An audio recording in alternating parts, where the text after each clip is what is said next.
तो ये रिजल्ट से आपने बुक में से रीड कर लेने हैं। अब ये नेक्स्ट है हमारे पास थ्योरम नंबर 6 पे आ जाते हैं। आर एन इसके बराबर है where n any non negative integer a naught से ए एन तक। R n satisfy the infinite chain of integers this. जो आर एन है इसको सेटिस्फाई करता है R naught less than R two less than R four. ये increasing sequence है अगर इवन टर्म्स लेंगे, अगर ऑड टर्म्स लेंगे तो ये डिक्रीजिंग सीक्वेंस है।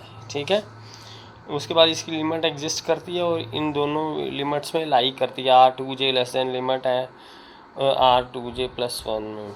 तो ये आर एन है, ये बाय थ्योरम 4 है। आर एन को हम इस तरह से लिख सकते हैं R n is equal to h n over k n. तो अब आर आई क्या होता है, क्योंकि ये आर एन क्या है h n over k N, are आई क्या होगा एच आई ओवर के ई आई। ठीक है, इसी तरह इसकी वैल्यू पुट कर देनी है, दोनों को सॉल्व करना है। ये वाला जो रिजल्ट है ये न्यूमिनेटर की जगह पे हमने पुट किया -1 की पावर आई, ये इस थ्योरम में से रिजल्ट लेना है। तो नीचे तो डिनोमिनेटर में के आई -2 आएगा। अगर आई इवन होगा तो जब इवन होगा तो -1 की इवन पावर पॉजिटिव होती है। ठीक है, तो बाय थ्योरम 5 इस बुक में से देखना है आपने, जो ए आईज हैं और के आई सब पॉजिटिव हैं। ठीक है, तो ये भी पॉजिटिव हो गया क्योंकि आई इवन पावर है, ये भी पॉजिटिव है, ये भी पॉजिटिव है, ये सारा आंसर पॉजिटिव हो जाएगा। तो ये पॉजिटिव हो जाएगा। तो इसी तरह अगर 2n+2 लेंगे आई को तो अगेन ये पॉजिटिव हो जाएगा। इसी तरह सॉल्व कर लेना है।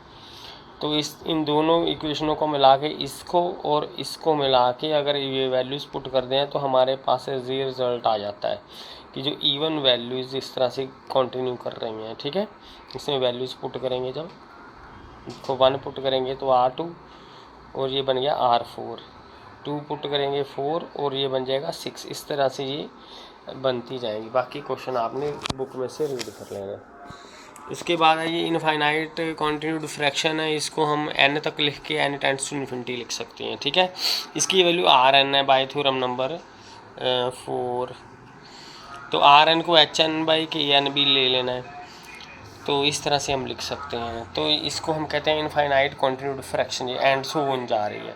उसके बाद ये कन्वर्जेंट है, ये इनफाइनाइट कॉन्टिन्यूड फ्रैक्शन है और हमने इसको थ्योरम 4 में लिखा था ये इसके बराबर, ये इसके बराबर। तो जो H n over k N है या आर एन है ये यहाँ ये वाली चीज़ है, इनको कहते हैं हम nth convergent to the infinite continued fraction. जो इनफाइनाइट कॉन्टिन्यूड फ्रैक्शन है इसकी ये nth कन्वर्जेंट है h n over k n या आर एन। उसके बाद है हमारे पास ये वाली थ्योरम है, value of any infinite simple continued fraction is irrational. तो जो इनफाइनाइट सिंपल कॉन्टिन्यूड फ्रैक्शन है उसकी जो वैल्यू आएगी वो इररेशनल आएगी। फाइनाइट कॉन्टिन्यूड फ्रैक्शन को हमने रैशनल शो किया था, इनफाइनाइट कॉन्टिन्यूड फ्रैक्शन की वैल्यू इररेशनल शो करनी है। ठीक है, तो हमने इसको थीटा मान लिया। थीटा जो है बाय थ्योरम 6 इस दोनों में लाई करता है, आर एन और आर एन प्लस वन में। ये रिजल्ट आपने याद रखना है। तो थीटा इनमें लाई करता है, ये मैं पहले भी समझा चुका हूँ आपको। अगर कोई नंबर किसी इंटरवल में लाई करता है, जैसे ये इंटरवल है इसमें 1.5 लाई कर रहा है, ठीक है, तो इसका डिस्टेंस 1 से पूरे इंटरवल के डिस्टेंस से छोटा होगा। ठीक है, पूरे इंटरवल का जो डिस्टेंस है। सेम वे क्योंकि थीटा इन दोनों में लाई कर रहा है तो थीटा का डिस्टेंस आर एन से लेंगे तो आर एन और आर एन प्लस वन के डिस्टेंस से इसका डिस्टेंस जो होगा छोटा होगा। वो जो मॉडुलस लगा रखा है तो पॉजिटिव वैल्यू होती है। अब वैल्यूज़ पुट कर देनी है आर एन की। ठीक है, जहाँ पे n+1 है वहाँ पे n+1 लगा देना है। इनको एलसीएम लेके सॉल्व किया, ये वैल्यू इस थ्योरम से ले लेनी है हमने।